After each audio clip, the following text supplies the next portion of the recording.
Class 6 history अतीत से वर्तमान भाग 1 और इसका अध्याय हमारा 12 नए साम्राज्य एवं राज्य। आइए इस चैप्टर के सारे अभ्यास के प्रश्नों को हम लोग हल करते हैं। सबसे पहले ऑब्जेक्टिव क्वेश्चन पहला, समुद्रगुप्त की प्रशस्ति किसने लिखी। देखिए प्रशस्ति का क्या मतलब होता है, किसी राजा महाराजा की जीवनी यानी उसकी वीरता को जब लिखा जाता है, बयां किया जाता है, ठीक है, शब्दों में, वो प्रशस्ति कहा जाता है। तो किसने लिखी उनकी वीरता को, समुद्रगुप्त की वीरता को। यहाँ पे हम नज़र डालते हैं, समुद्रगुप्त जो है गुप्त वंश का सबसे प्रभावशाली राजा था और उसका राज कवि जो था हरिसेन ने प्रशस्ति लिखी यानी उनके बारे में जानकारी दी। ठीक है, कौन है, हरिसेन है। तो इसका ऑप्शन नंबर बी बिल्कुल सही होगा। दूसरा है, हर्षवर्धन किस वंश का राजा था। देखिए हर्षवर्धन को हम हर्ष भी कहते हैं संक्षेप में। हर्षवर्धन किस वंश का राजा था, तो यहाँ पे नज़र डालिए हर्षवर्धन। ठीक है, तो गुप्त साम्राज्य के पतन के बाद, ख़त्म होने के बाद पुष्यभूति वंश आया और इसका राजा बना हर्षवर्धन। ठीक है, तो क्या समझ में आया, पुष्यभूति वंश का शासक था। इसका ऑप्शन नंबर सी बिल्कुल सही होगा। तीसरा है, मेहरौली के लौह स्तंभ से किस राजा के बारे में जानकारी मिलती है। तो ये रहा मेहरौली का लौह स्तंभ, ये जो है चंद्रगुप्त द्वितीय की जानकारी मिलती है। समझ में आ गया, तो इसको ऑप्शन नंबर दूसरा बिल्कुल सही हो। चौथा देखिए, इसके बाद चौथा, नालंदा विश्वविद्यालय में विद्यार्थियों को प्रवेश कैसे मिलता था। चार ऑप्शंस हैं, तो ये रहा नालंदा विश्वविद्यालय, ये बिहार में स्थित है।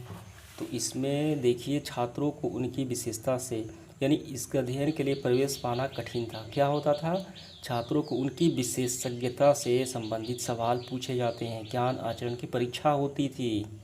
तो इसका ऑप्शन नंबर भी बिल्कुल सही होगा। इसके बाद पांचवा, ऐहोल अभिलेख किस राजा की प्रशस्ति है। देखिए परमेश्वर पुलकेशिन द्वितीय के बारे में जानकारी देता है कौन, रवि कीर्ति द्वारा रचित ऐहोल अभिलेख। तो किस राजा के बारे में ये है, तो ये पुलकेशिन द्वितीय के प्रशस्ति के बारे में ये बताता है। तो इसका ऑप्शन नंबर भी बिल्कुल सही होगा। इसके बाद देखिए सब्जेक्टिव क्वेश्चन हमारा पहला, समुद्रगुप्त एवं पुलकेशिन द्वितीय की प्रशस्ति के बारे में तीन तीन पंक्तियाँ लिखना है।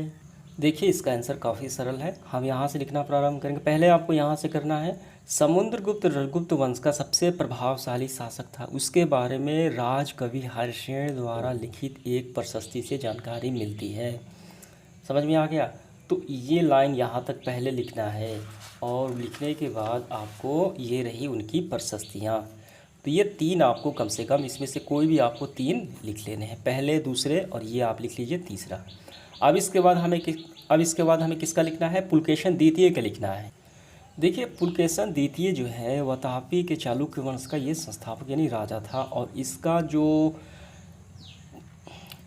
तो इनकी प्रशस्ति जो है, पुलकेशिन द्वितीय की प्रशस्ति इनके दरबारी कवि रवि कीर्ति द्वारा रचित ऐहोल से ये मिलती है इनके बारे में। ठीक है, तो देखिए इसका हम कैसे लिखेंगे, देखिए ये पहला हो गया। ठीक है, तो इसका हम ऐसे लिखेंगे, देखिए वो लिखने के बाद आपको यहाँ से करना है, पुलकेशिन द्वितीय की प्रशस्ति निम्नलिखित हैं। 611 ईस्वी में पुलकेशिन द्वितीय ने गद्दी पर बैठकर साथ साथ दक्षिण के राज कदम्ब, गंग, कोंकण के मौर्य अपनी अधीनता स्वीकार के लिए बाध्य किया। दूसरा सवाल देखिए, हर्ष के बारे में यानी हर्षवर्धन के बारे में हमें किन स्रोतों से जानकारी मिलती है। हर्ष के 5 पंक्तियाँ हमें लिखना है। देखिए इसका आंसर हम यहाँ से करेंगे, हर्ष के संदर्भ में यानी हर्ष के बारे में उनके राज कवि बाणभट्ट की कृति जो हर्षचरित है, ठीक है, मधुबन, बांसखेड़ा और संज्ञान ताम्रपत्र लेख एवं हवेनसांग की यात्रा वृत्तांत आदि से जानकारी मिलती है। तो इससे जानकारी मिलती है, समझ में आ गया, ये पहले लिखना है। फिर यहाँ से देखिए इनके बारे में हम लिखेंगे, तो हर्ष के बारे में, ठीक है, निम्नलिखित बातें हैं। पहला है, हर्ष का झुकाव बौद्ध धर्म की ओर था लेकिन अन्य धर्मावलंबियों के साथ अच्छा व्यवहार करता था। दूसरा, इनके कई स्फूत बौद्ध विहार एवं कुछ अस्पताल का निर्माण भी कराया। तीसरा लिखना है, इसने कन्नौज की 5वीं बौद्ध संगति का आयोजन 643 ईस्वी में करवाया। ये तीन हो गए इनके बारे में। अब इस सेशन का आखिरी सवाल हमारा देखिए, पुलकेशिन द्वितीय ने हर्ष को क्यों पराजित किया।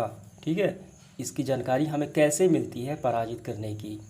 तो यहाँ पे आप नज़र डालेंगे, देखिए पुलकेशिन द्वितीय ने सबसे बड़ी विजय हर्ष के विरुद्ध थी, जो दक्षिण के अपना साम्राज्य बढ़ाना चाहता था। इसलिए हर्ष पर विजय प्राप्त किया। कौन? पुलकेशिन द्वितीय ने। और इसकी जानकारी मिलती है, देखिए, उसके दरबारी कवि रवि कीर्ति के रचित ऐहोल अभिलेख से ये जानकारी मिलती है, यानी हर्ष के विजय के संदर्भ में जानकारी मिलती है। तो इसका आंसर हम ऐसे लिखेंगे, देखिए, पुलकेशिन द्वितीय दक्षिण भारत की ओर अपना साम्राज्य बढ़ाना चाहता था, अतः उसने हर्ष विजय प्राप्त किया। हो गया। और पुलकेशिन द्वितीय के दरबारी कवि रवि कीर्ति द्वारा रचित ऐहोल अभिलेख से हर्ष की विजय की जानकारी मिलती है। तो ये आपका क्लियर हुआ।